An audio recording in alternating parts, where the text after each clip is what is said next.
changes in Mughal religious policy over time. Alright, so for the first few emperors, because especially in the kind of high Mughal rule, right, the first 6, a lot of religious policy is going to be very much personally driven by each emperor, so we're going to go like that for the first couple. So first we have Babur, who had a very kind of complex personal religiosity, right? He writes in his autobiography about how, dedicated he was to Khwaja Ubaidullah when he ruled in Fergana, and when he was a prince in Fergana, and his father Omar Shaikh ruled in Fergana. But also, Babur, very heavy drinker, right? Obviously, that's not really super Islamic, right? So he's got, and also, again, abuser of Majun, which is opium product. Again, not very Islamic. So, kind of complex there. Not really shocking considering the milieu that he is growing up in, right, with the kind of more degenerate side of the Timurids coming out in Central Asia when he was born, right? There's no more Shahrukh or like begs, really. And then we want to look at the Gwalior idols, right? This is probably the biggest confirmed idea of religious warfare that he went for, was the destruction of the idols of Gwalior. He writes about how he thought they were ugly because they had their genitals showing, and so he ordered them destroyed. Though again, that's not really Islamic, right? He didn't say, oh, these were offensive to God and the Prophet. No, he said, I don't like them because they have their peepees out. That's very different. And again, not something that he should have done. Of course, that's a religious imposition on the Hindu population, but still, I think the motivation is definitely not, this kind of jihadist ideal. And speaking of jihad, right, Babur is coming at all sorts of people when he's invading India. Right back in Fergana, he was fighting with his cousins, who are Muslims. He was fighting with Muhammad Shaibani, who was a Muslim. And of course, when he's getting into India, he's fighting famously with the king of Manohar, Rana Sanga, who is a Hindu, but he's also supplanting the Sultanate of Delhi, which is Islamic, and so on and so forth. Right, so I don't think, as some people have argued, that you could call Babur a kind of, jihadist Ghazi warrior. I think occasionally that he would use religion to his advantage. Right, he writes about that with Rana Sanga right before he's going to do battle with him. He renounces drinking and melts down all of his cups and gives them to the poor, and talks about, after he wins, he writes that couplet about becoming a desert wanderer for Islam and all that. But the year before that, he was going after Ibrahim Lodi, who had no indication that he was this kind of, he was an un-Islamic ruler. Then, of course, in 1529, that's his last major battle in Gangra, he's fighting against Muslims. So, I think a lot of that is kind of similar to Timur or the early Ottomans, where a lot of the kind of Islamic stuff is either just pretext or used to kind of hype up the troops before a battle. Right, because I think, if Rana Sanga and Babur were both Muslims or both Hindus, they'd be coming to blows anyway, because they both want to be the premier power in northern India. And this is kind of the most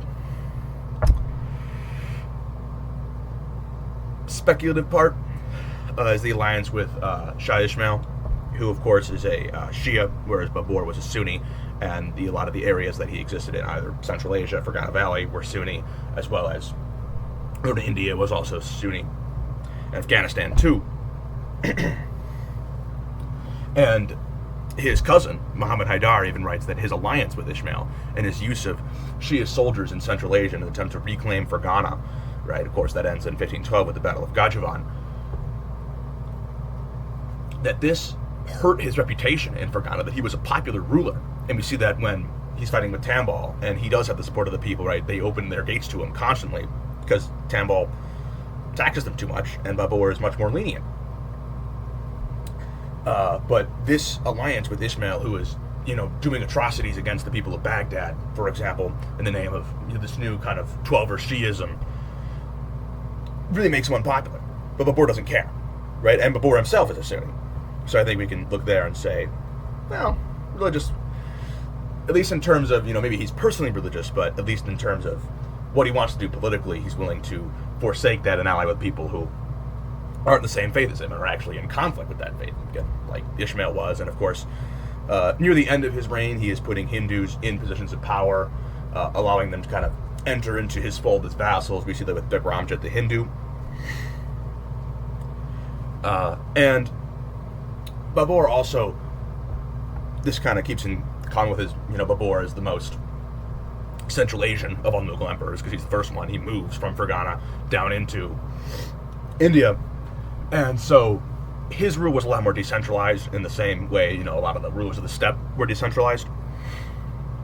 And so you're going to see a lot more kind of different religious policies coming out in each of Babur's vassals, some of which were Hindus, in terms of tolerance or not tolerance. And moving on to Humayun, Babur's successor and son, he is the first to kind of try and accommodate high-level Hindus into the empire. Perhaps Babur would have done this, but of course he only ruled for 4 years. Humayun ruled for about 16. But he bans the consumption of beef at court. He doesn't ban the slaughter of beef entirely, but he does ban the consumption at court to not offend, any kind of Hindu vassal or courtier or what have you. And Humayun, 100%, is not a jihadist, right? His first major campaign was against Bahadur Shah of Gujarat, who was a Islamic ruler. Of course, his conflicts in Chausa and Kannauj with Sher Shah, who again is a Muslim. And in fact, during the Afghan interlude, Islam was enforced a lot more strictly than during the reigns of Humayun and Babur, at least according to Abraham Ellery, who was a historian of India, who passed away in 2014. And like his father, he also allies with the Safavids, this time Ishmael's son, Tahmasp, who gives him an army to come into India, or at least at first come into Afghanistan and defeat his brother Kamran, and then come into India and engage in conflict with Sher Shah. So here is Humayun leading a Shia army, even though he is a Sunni, against a dynasty that is by and large Sunni, right? There can be no big kind of jihadist ideas there. And also, this isn't necessarily a super religious point, because at this time, nowadays, if you go to, in terms of Islamic orthodoxy, if you go to like a fortune teller or astrology or something like that, you have to retake your shahada. This was not the case at all back in the day. Humayun was very much noted as being obsessed with astrology. He would oftentimes make very important decisions based on the positions of the planets. And this is something that everybody at this time did. Hindus, Muslims, over in Europe, they were doing that too. But still, Humayun is still collecting the jizya, and there still are restrictions on interfaith marriage. These are largely holdovers from the Sultanate of Delhi and also the Siur dynasty,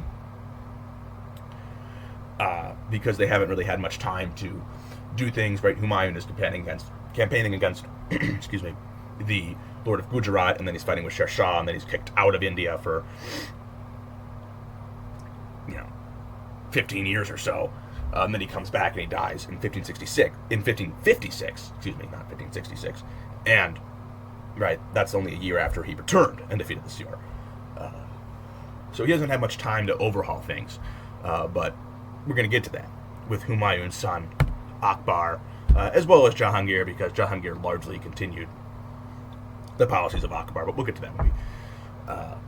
And Akbar, of course, famously abolishes the jizya, and totally allows for interfaith marriage, whether it is a Muslim man and a Hindu woman or a Muslim woman and a Hindu man. All of it is allowed. Of course, the Ibadat Khana, as well as the Din Ilahi, are kind of symbols of his religious tolerance. Although I want to note about the Din Ilahi is that the Din Ilahi was not, as some people kind of think it is, and it kind of sounds like that because Din Ilahi means new faith. But it was not, he wasn't trying to make this like mix of all the Indian religions. He wasn't trying to do that. What it was is more of like a way to kind of patronize the sciences and philosophy in a secular manner and advance society that way. But still, right, as we see with a lot of modernization efforts in the Islamic world, not very popular with the ulema. So keep that in mind. Of course, his war with Himu, who was the effective ruler, technically not the ruler, but the kind of effective ruler of the Sword Dynasty, because Adil Shah was busy being a degenerate, and so he delegated a lot to Himu, who was a low-caste Hindu, actually, which has led to some people believing that the Second Battle of the Panipat, where Akbar and Himu come together and fight over the rule in northern India, this is really Akbar's first kind of trial by fire, though he's still aided by Biram Khan at this point. As it's kind of seen as like a clash between Islam and Hinduism. It is not, right? Himu, he works for the Sword Dynasty, which imposes the jizya, is an Islamic dynasty. Himu is not a Hindu nationalist. And of course, Himu's army is full of both Hindus and Muslims, as is Akbar's. Though Akbar's is definitely going to be less Hindu because they still haven't had time to really start incorporating a lot of that. But like a lot of the old Tamas army is still there. But notably, after the battle was over, we hear about Biram Khan dragging an injured Himu, he had been shot in the eye with an arrow, before Akbar and saying, "Akbar, slay the infidel for Islam." And Akbar refuses, and Biram Khan does it himself. So there's an early indicator of his more religiously tolerant policy. And of course, Akbar is the first to marry Hindus into the royal family, which of course reflects his smaller change of like allowing the small folk to marry each other. And that's something that will continue for the rest of Mughal history, is intermarriage between Hindus and Muslims. At least at the top echelons, we'll see later restrictions on interfaith marriage with some of the emperors. He's the first to really form an alliance with the Rajputs, who are mostly Hindu. Of course, Babur is fighting them. He's fighting with Saga, who's the king of Mewar, and he's establishing them as vassals and allies, which is something that is not really super Islamically favored, right? If you look at what happened to the Taifas in Spain, where they were although the Taifas were becoming vassals of Christians, so it's a little bit different because Akbar is in the position of power here, but still, right, the Taifas in Spain are overthrown by the Almoravids because that's seen as something like you're cooperating with the infidels too much. And so Babur doesn't care about that. Akbar doesn't care about that. And of course we have the kind of first contact with Christians in the West, with the delegation sent by the Portuguese under Montserrat and Aquaviva, which of course goes well. Even a few of Akbar's grandchildren are baptized into Christianity. And then getting into Jahangir, who again keeps mostly, right, he doesn't reimpose the jizya or anything like that. He keeps interacting positively with the West. The Din Ilahi, the Ibn Khana still are going on. But we do see less tolerant attitude come from Jahangir, right? If we see with interfaith marriage, for example, he continues to allow Muslims and Hindus to marry, but the gender is specified so that it has to be a Hindu woman and a Muslim man. A Muslim woman cannot marry a Hindu man during the reign of Jahangir. And also, Jahangir is the first to come into contact with the Sikhs, and he comes into contact violently with the Sikhs, right? He executes Arjan, who was the fifth guru, though I will note the motive for this was not religious, it was political, because Arjan had given a blessing to Khusrav, who had led a revolt against Jahangir. Khusrav was Jahangir's first son. Eventually he had his eyes put out by Jahangir and then was likely murdered by Shah Jahan. Though, of course, that's still not going to be good for interfaith, whether or not it was done for religious reasons. That's not going to be good for, Sikh-Mughal relations if you're murdering the religion, right? Then we get to kind of the major changes coming in with Shah Jahan here. Shah Jahan begins to restrict temple construction, particularly in areas that are being newly conquered, so largely campaigns in the Deccan. And with his campaigns in the Deccan Sultanates are Shia, and the Mughals are Sunni. And Shah Jahan very much makes a lot of hay out of that, and says we have to conquer these sectarian infidels. He also goes to war with the Safavids over Kandahar. Though Kandahar had been taken by the Safavids during the reign of Jahangir, this was mostly Shah Jahan's fault because Jahangir was amassing this giant army to come and deal with it, and then Shah Jahan leads this kind of ill-fated, kind of like half-assed revolt against his father and distracts him. He has to deal with that. And so Shah Jahan really wants to retake Kandahar, tries 3 times, fails every time. And he really dials up the kind of anti-Shia sentiment there.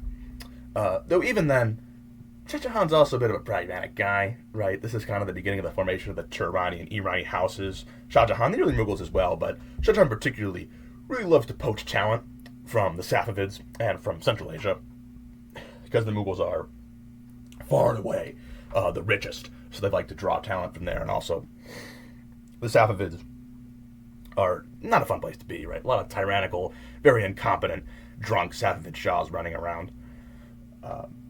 Shah Jahan, though, also instills a dress code, particularly in the kind of twin cities of Delhi and Agra, where Hindus and Muslims have to dress differently so you can differentiate them, right? So we are definitely seeing a rollback in the religious tolerance of kind of the Mughal Golden Age.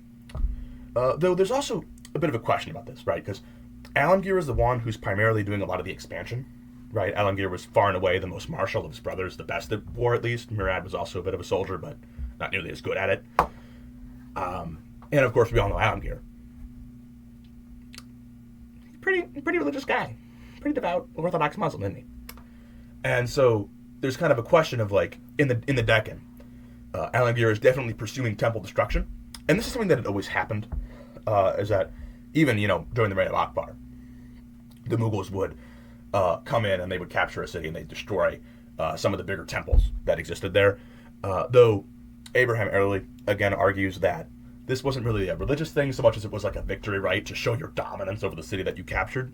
And that kind of holds a lot of weight with Akbar. With Alamgir, it's definitely religious, right? He's definitely doing it because he thinks temples are an abomination, right? It's idolatry, he doesn't like it. And Alamgir is very much pursuing these policies in the areas that he's viceroy of, right? Think about Bijapur. And so there's a question of like, are these policy changes being driven by Alamgir and tolerated by Shah Jahan, or driven by Shah Jahan and then kind of made more extreme by Alamgir? A little bit of a chicken or the egg thing there. Though, I kind of favor the latter idea because look at Dara, right? We all know Shah Jahan loves Dara, and Dara is very much kind of seen as an Akbar part 2, at least in terms of the religious favoritism. I don't think he would have been able to live up to the reign of Akbar. The Mughal Empire was not as powerful as it was back then, and then also just Dara's a bit of a dandy. Not a big, strong guy like Akbar, but getting off topic there. Finally, we have the big guy, Alamgir. All right, one, out the gate, banned Sadi. And Sadi had been being restricted since the time of Akbar. Akbar, for example, restricted child Sadi, restricted forced Sadi.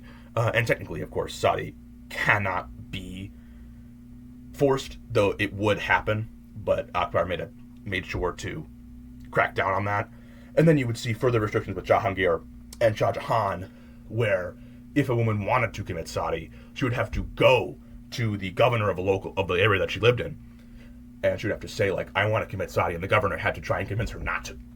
Right, so it's already being weakened, then Alamgir outright bans it. And of course, he probably bans it, he probably has humanitarian objections like Jahangir and Akbar did, but also, definitely, Islamic. I doubt Islam looks kindly upon Sadi. Of course, notoriously reimposes the jizya, and kills Teg Bahadur, who was the 9th guru. And this was 100% because Teg Bahadur was leader of an opposite religion. This is not political, this is religious. And then, of course, he comes in, he's invading the Deccan, he takes out Golconda for being Shia. Of course, his wars with the Marathas, they are Hindu. And that takes on certainly more than Himu and Akbar ever did, takes on a much more kind of Muslim versus Hindu type deal, but still, I wouldn't go too hard into that, because you got to think, right? Alamgir's 2 top generals, Jai Singh, Jaswant Singh, Hindus. Shivaji had plenty of Muslims, both in the rank of file and in the officer corps, in his army, and Shivaji observed religious freedom, right?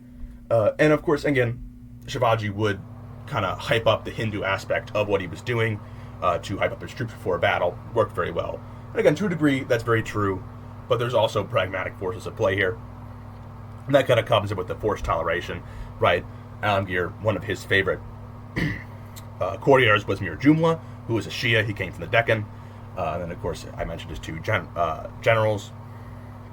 Then there's also Raja Raghunath Rai, who was Alamgir's first finance minister, who, by his name, you can tell he was a Hindu.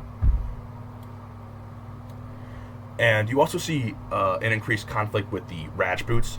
And to the degree, how much is this religious is a bit of a question, because he's coming in, the reason he's fighting with the Rajputs is the Rajputs had always been vassals, right? They had paid tribute, they had helped the Mughals on campaign. That's about it, right? And they also got bonuses that they got to marry into the Mughal royal family. They had protection from their rivals, because they could call them Mughals. But Alamgir really wanted to force direct administration, like, say, what you would have in Gujarat, onto the Rajputs. And the Rajputs were not okay with that, right? You see the revolt of Durgadas, which eventually Alamgir's son, Akbar, joins against Alamgir himself. And so, technically it's over direct administration, though you also wonder, like, is he doing that because he wants to kind of try and enforce Sharia in those areas? Or is he just power hungry? My mind, it's probably a bit of both. And I also want to note, and of course Hindus are going to be the primary victims of Alamgir's, his restrictions on rebuilding temples, the jizya, all that. But the Mughals had been very libertine, right? And so life for a Muslim, and if you're a Muslim, you wanted to drink, you could do that. If you wanted to listen to music, you could do that. No. Not the case under Mr. Alamgir, right? He's going to say, no more bans, right? Though he actually had to carve out an exception for that, I believe, for special occasions. So things are, even kind of coming down for Muslims, because he's very much trying to force religious orthodoxy on them. And now we get to the kind of less emperor-driven policies, right? And we see this starting with Muazzam, who is the successor to Alamgir. He is dealing with religious revolts, right? The Jats revolt, those are Hindus. Of course, the Banda Singh Bahadur rebellion, which Muazzam spends his entire reign trying to deal with. But you also got to think, these are much, much weaker men, and so you wonder, how much is this going to be, how much is this ideological, right? How much are they still keeping the jizya because they are against Hindus? They're keeping these kind of old policies because they're against Hindus. Much of it's just they're busy doing things like fighting Banda Singh Bahadur, and they just can't, they don't have the time to set aside and remove these old regulations. And also there's the whole idea of, like, there are certain courtiers who are becoming very, very powerful in this time period, and their religious ideas are going to play in. Right, we see that with Inayatullah Khan.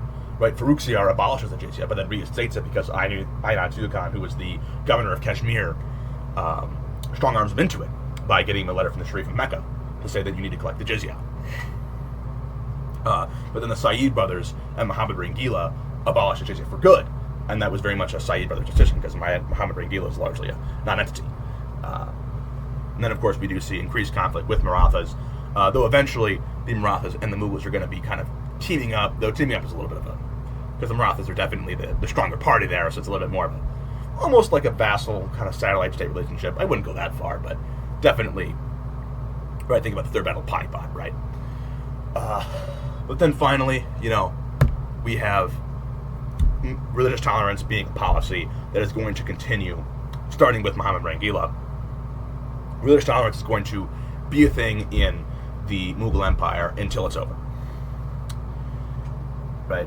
I mentioned Muhammad Rangila abolishes the jizya, and it stays gone. Right? There's no bringing it back like Farrukhsiyar did. Though the thing with this religious tolerance is that it doesn't really matter anymore, right? Because the Mughals are so weak, right? You can go and, right, if you're Asaf Jah, you can leave and you can basically just axe off the entire southern part of the empire. If you're Alaverdi Khan, you can axe off all of Bengal, and you can pursue whatever religious policy that you want. And largely, they pursued a policy of religious tolerance as well, Though, and maybe that is influenced by old Mughal ideals, but who knows? Especially if you're in Bengal, especially if you're in the Deccan, though, like there's a lot more. Right, you don't have as much of a power base to kind of enforce your religious will. So even if you wanted to, you couldn't, because there's a lot of Shias in the Deccan, there's a lot of Hindus in Bengal. That's why I have too little, too late written there, right? Because it's not really going to be a huge deal anymore, because you don't have the power to enforce that religious tolerance. You don't have the power to be, and also you don't have the power to be religiously intolerant either, because you're so weak. Though we do see kind of Islamic impositions coming in from foreign nations. Think about Nadir Shah. Though Nadir Shah, largely he wanted to be the new Tamerlane, so there's not a lot of religious ideals there. He just wants to get money. Though, of course, Durrani is coming in, paying his troops, right, Sardar Jahan Khan, paying his troops to commit war crimes, sacking Mathura, because it's a Hindu pilgrimage site, so on and so forth. Though we see, again, where they can do it, they do it, right? Shah Alam, very important relationship with the Nagas under Himat Bahadur, or Anapgiri Gusan, if that's it's his Hindu name. And of course, he's cooperating with the Marathas. He's kind of the vassal of Mahaji Sindhya. And then, of course, the third battle of Panipat as well, where the Marathas are the chief fighting force who are coming up to try and aid the Mughals against Durrani. Of course, that doesn't go very well. The Marathas get a really bloody nose there, and then Delhi gets sacked by Durrani, and so on and so forth. But I do think the Mughals eventually, like where they could, did try to enforce religious tolerance, and I think we see this a lot with the Sepoy Revolt. Right?